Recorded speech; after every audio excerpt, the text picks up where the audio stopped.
Hello, and welcome to The Experience Local with Russ and Scott. Each week, they bring you conversations with local Christian businesses and business owners. The Experience Local is brought to you each week by wonderful sponsors. Copper Rock Real Estate. Commercial and residential real estate in the Mid-Willamette Valley. CopperRockRealty.com. Independent Merchant Brokers. Low-cost and no-cost debit and credit card processing. 877-460-4747. IndependentMerchantBrokers.com. Join Boson Hub Digital Development in supporting Kicking Cancer. Kicking Cancer provides support, education, and resources for cancer patients, survivors, and families. Kicking-cancer.org. More than just a home, the Arbor at Avamere Court in Kaiser. Arbor at AvamereCourt.com. Assisted living at Avamere at Albany. Avamere at Albany.com. Discover Oregon Real Estate. Tim Rist on the web at DORE.LLC. Find your people, find your home. And now, your hosts for The Experience Local, Russ and Scott. Dun, dun, dun. Hey, here we are. Welcome, everybody, to The Experience Local, live with Russ and Scott. And we are so glad to be with you today. You know, we go local and live here every Monday, 9 a.m. Pacific Standard Time and 11 a.m. Texas Standard Time. And we are local in the Willamette Valley in Oregon, Southwest Washington, but also in Waco and in the Texas area with Scott now. And so we are so blessed to be able to reach out. This show not only goes live at 9 and 11, but it also replays on radio, the Experience Radio Network. We're so thankful for KWIL, which is Hope 107's AM station in Albany, and KYKN in Salem. What a blessing they are that they also play this. It goes 6 o'clock tonight on KWIL and 8:30 a.m. this coming Saturday on KYKN in Salem, so you can listen to it there. But also this show sits on the platforms we broadcast on, LinkedIn, Facebook, and YouTube forever. So you can go back and watch them and get all the great information and the amazing guests we have. You can also listen on audio on your audio podcast. So listen on iTunes, Spotify, Amazon, whatever your favorite platform is. So we are so thankful that we have all those opportunities. And if you want more information, you can just go to local.theexperience.video today, check that out and get more information on us, Scott, right? You've done such a great job. Yeah, the best way, go to local.theexperience.video. You can find all of the stuff that's going on. The Experience Local, The Experience, Marketing with Russ, Russ Reels, and the Waco Experience. Our information is there. And if you want to tip us, you want to add something to the tip jar, there's a little support button right there, right on the website that you can go to local.theexperience.video and support local programming. Yes, absolutely. Well, Scott, it's Monday. How are you doing? What's going on? Oh, fabulous. You know, Russ, first of all, I get to spend Monday morning with my friend. So life is good. Last week at the Waco Networking Group, I got to share about my book, Business Networking, a Scientific Method, and just share tips for folks. And, you know, it's really helpful because we know that networking is important. But what do you actually do when you go to networking events? And how do you connect with people? And one way to do that is to get a copy of my book. And it goes through, we talk about the brain science. I give you the 6 steps that you go through at networking events, and then a whole structure for your network, including how often you contact folks, depending on what their role is in your network. I will tell people that another way to increase your business is to sign up and have Russ teach you the how to turn cold calling into making friends. That's right. That workshop is coming up here. So look at russhedge.com or go to LinkedIn or any social media for that. But I wanted to tell you, Scott, you're such a blessing with all you do. I want everybody to know that if you want scientific data and real details of things, you go to Scott's books. If you want smiles and giggles and lots of fun and positive words, you come to my books. And by the way, I'm making good progress on the follow-up to Befuddled, Live the Life You Choose. Follow-up is Life Happens and Then You Choose, making good progress on that. And Scott is encouraging me and helping me along the way. So look for that in 2025. Yeah, look for that coming later this year. Life right. happens and then you choose, and we get to decide. That's right. I'm excited for that. Well, speaking of choosing, I chose this amazing guest today because he's been on once before, but he's just an amazing man of God, amazing community man, and doing great things. And I'm so thankful for Neal. Neal Frechette is just an amazing building inspector in the Albany and Willamette Valley area. And I think we should bring him in and let him tell us more about himself. Yeah, I'm looking forward to hearing because before we got started on the show, he was talking about coming back from a men's retreat. And these are things that not enough people take advantage of, and we're going to find out why today. So I think so. All right, drum roll, everybody. Brrr, Neal Frechette. Woohoo! Morning. How you doing? Good. How are you doing, my friend? Not bad, not bad. So glad, so glad. Well, listen, let's start off with the basics. Okay. Who in the world is Neal, and what are you up to? Well, I've been on a couple times before with you, and I was blessed to do that. By the way, I can't tell you how much I appreciate you guys. But my name is Neal Frechette, and I am a husband of almost 36 years, by the way. In March 25th, it'll be my 36th anniversary. So it's like, I can't believe she put up with me this long. So, but anyways, also a father and a grandfather. And I am a home inspector going on my full fourth year here in the Valley. And I started in Newport and I moved to Albany about almost 3 years ago. And I service pretty much all of the Willamette Valley, the coast, and anywhere within sort of 100-mile range, give or take a few miles. And I do residential, commercial. I do draw inspections, foundation certifications, and things like that. So quite a big category. Neal, there's so much out there about taking care of your health. Mm-hmm. There's 24-hour gyms. They make it extremely cost available, right? Low cost stuff to get involved. Everyone's got eat this diet plan or that or whatever. But let's talk about spiritual health, because as I mentioned coming into this, that you just got back from a men's retreat. And we want to hear some of the details of that. But I really want to know, why should people, and guys specifically, set aside time to go to something like a retreat? Well, that's a good question.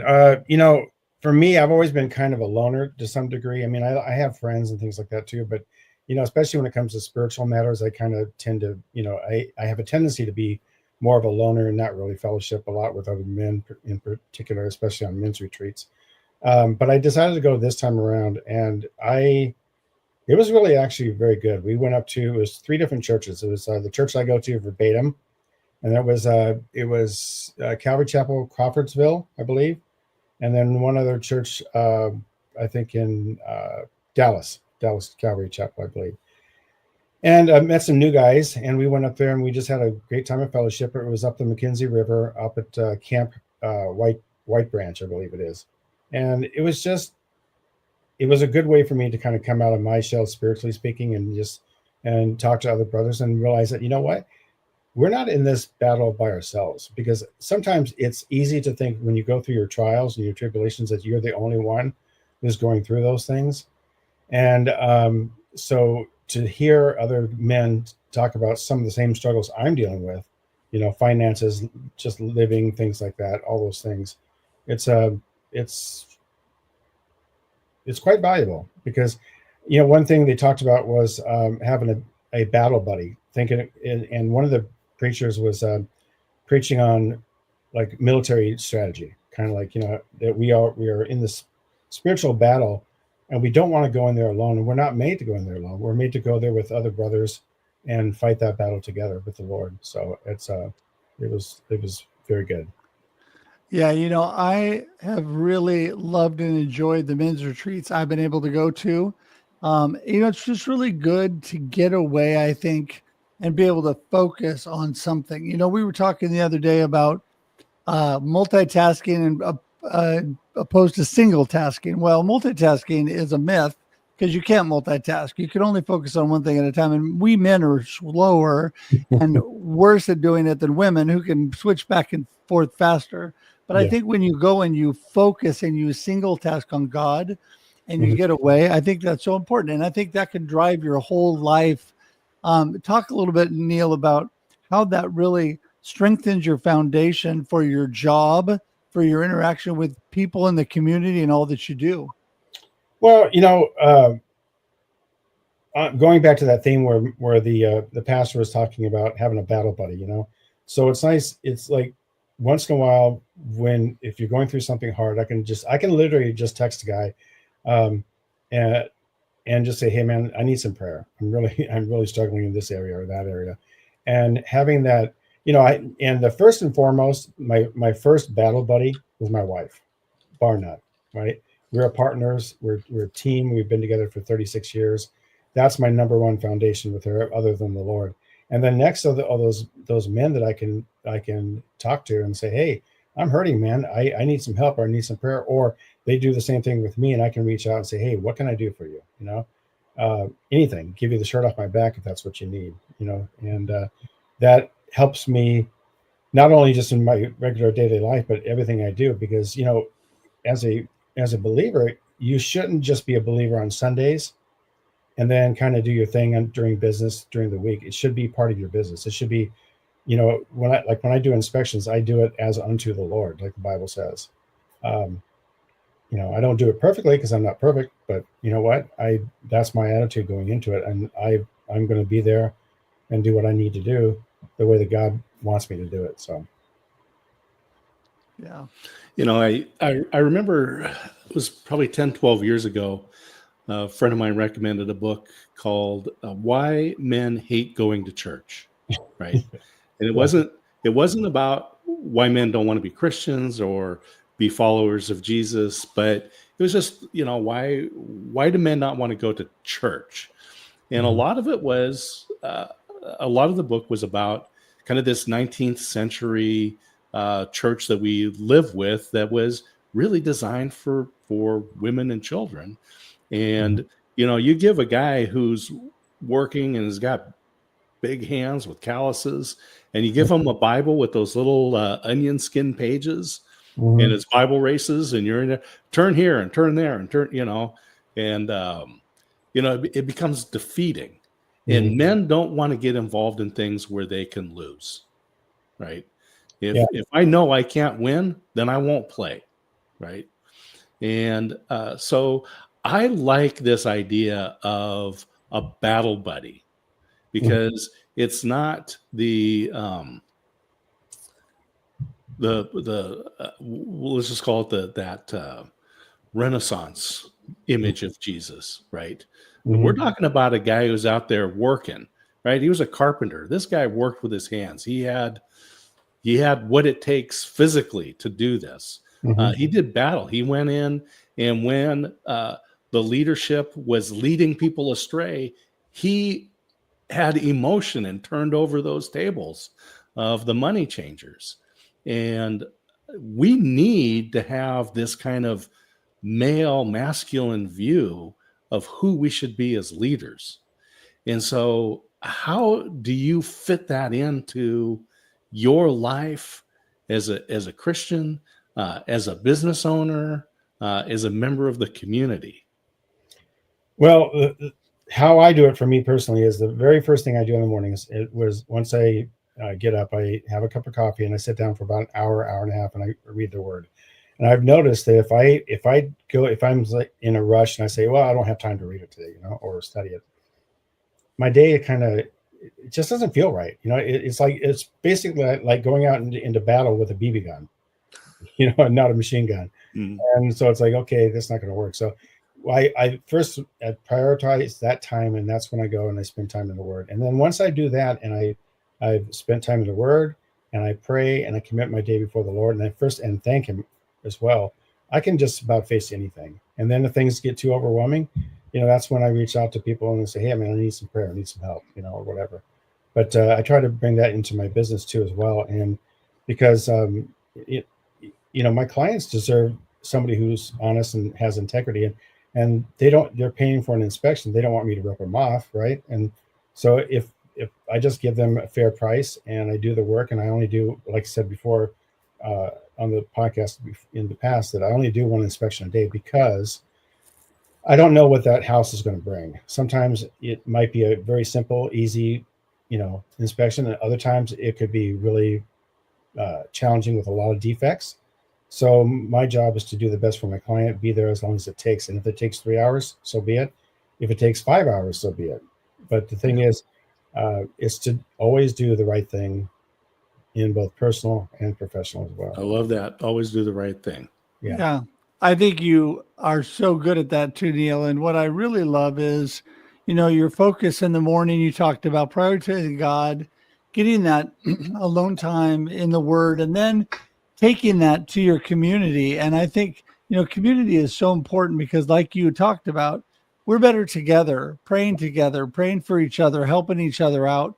Talk a little bit about that, how you've used that to build community, and in the local area, how that really ends up not only helping you personally, but helping your business. And then also, I want to do a part B to that question. Okay. What is your wife and your family's impact on all that as well? So there you go. That's my 2-part question. Okay. Well, I mean, I guess I don't necessarily think I have a strategy per se, but I just try to meet with people and develop those relationships over time. So give you kind of an example. When I first started my home inspection business, I was so focused on getting to realtors and marketing. And I wasn't really focused on relationships as much, right? And so I was always worried about, am I going to get a job? Is this going to happen? And then all of a sudden, recently, especially the last 6 months or so, the Lord just taught me to breathe and relax and realize He is my source of income. Okay. Not the real estate market, not anything else. And if I just give those things to Him, and those anxieties and those, that pressure, I've noticed that work just starts coming in like crazy. I've had more work lately than I've had in a long time.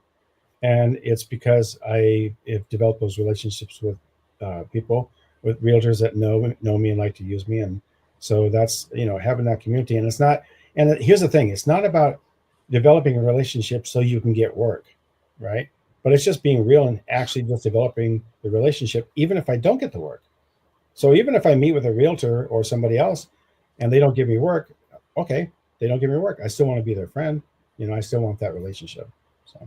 Yeah, it's good that you mentioned that, because the relationships do endure. Those are the things that go beyond any of the work that we do. And so I like this, not developing relationships to get work, but really it's the work just allows you the opportunity to build these relationships, whether it's personal, professional, family relationships, things like that. I want to go in and let you talk a little bit about home inspection. Tell us about it, because people start thinking inspection. They start thinking of that drill sergeant. I'm just here to find something wrong and gig you. Talk about what it really means to have a home inspection, and who should get one. Okay, so if you're going to buy, anybody who's going to buy a house, or even for that matter sell a house, should get an inspection. Period. Because there are things that I look for, and I always go back to this, and this is what it really is. A home inspection is really just a limited visual inspection. Now, with that, it doesn't mean you walk up to your house and like, it looks good, and then we go off our way.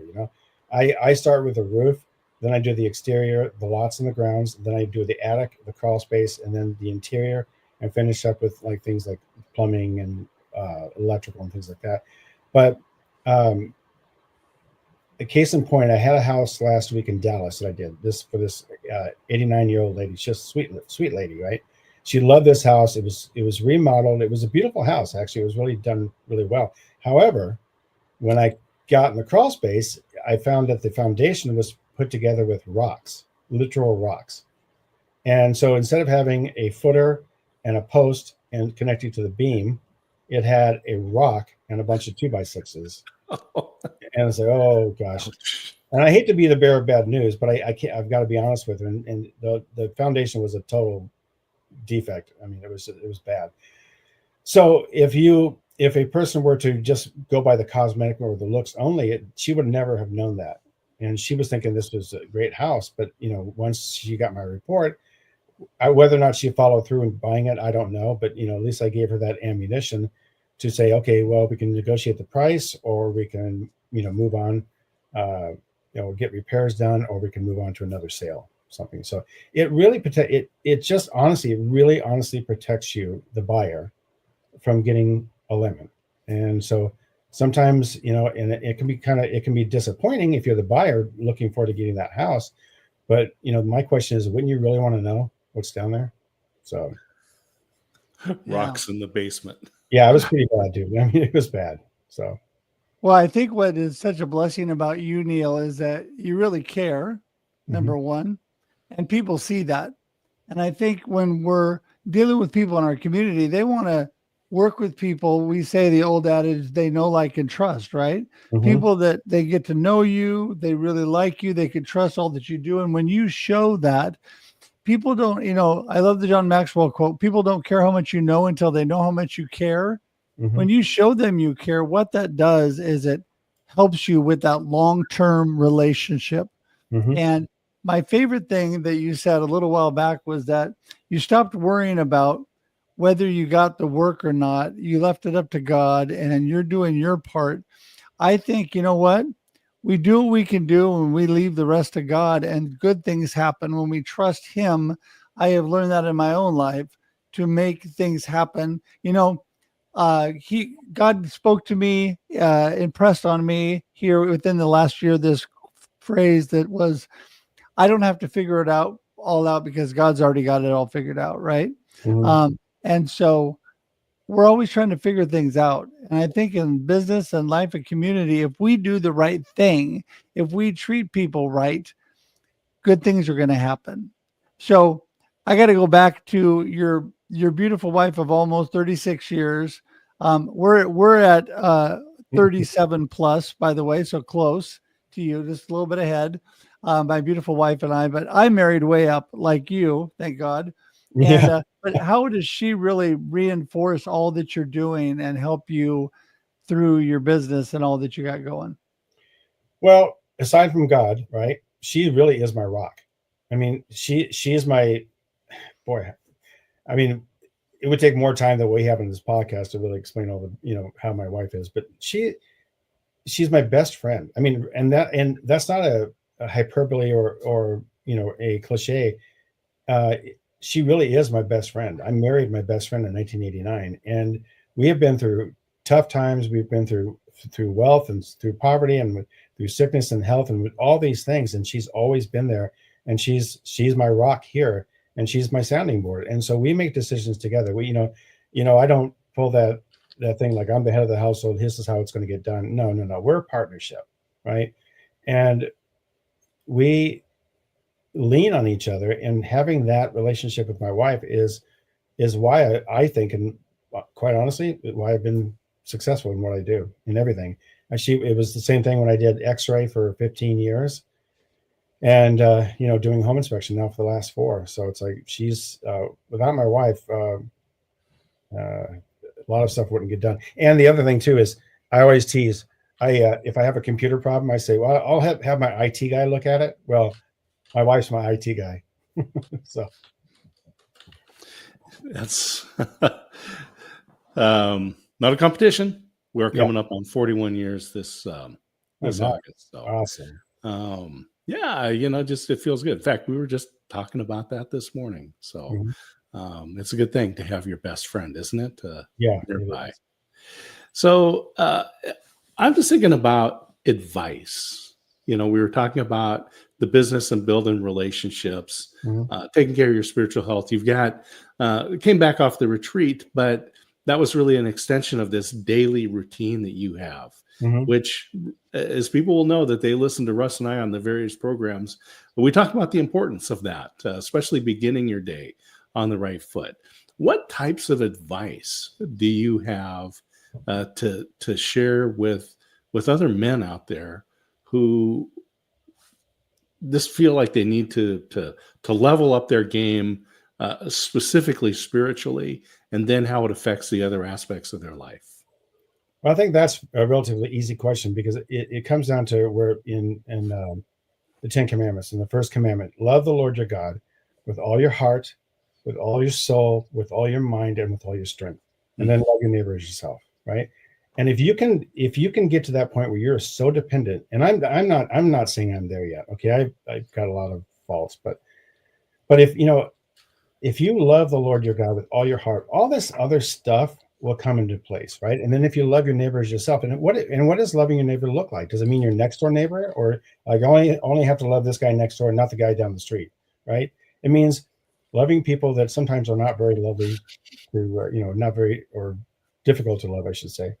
But it's when you have that source, especially as a believer, and that you love the Lord your God with all your strength, all your might, all that stuff, you have that strength that passes, and that peace that passes understanding, because it doesn't make sense. I mean, some people, non-believers will say, well, what are you praying to? And you'll hear people often, well, we're praying to the universe. It's like, well, I pray to the guy who made the universe.